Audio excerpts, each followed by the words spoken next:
சேலம் மாவட்டம் ஆத்தூர் வட்டம் சொக்கநாதபுரம் ஊராட்சியில் அங்கன்வாடி மையத்துக்கு கிழக்கு நோக்கி செல்க. அருகே பின்னர் உள்ள இடதுபுறம் மரத்தடியில் ஒரு புத்தர் சிற்பமானது காணப்படுகிறது.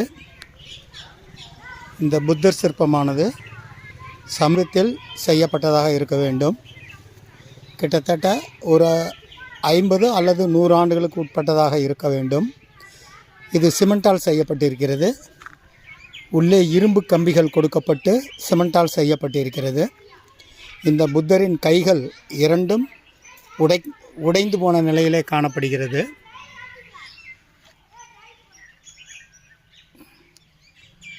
புத்தரின் முகம், காதுகள் நீண்டு காணப்படவில்லை, இயல்பான நிலையிலே காணப்படுகிறது.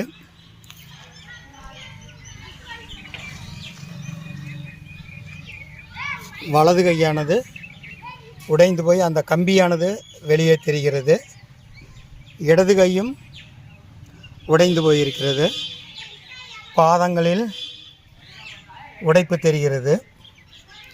ஒரு மேடையின் மீது புத்தர் சிற்பமானது அமைக்கப்பட்டு காட்சியளிக்கிறது. இது 50 அல்லது 100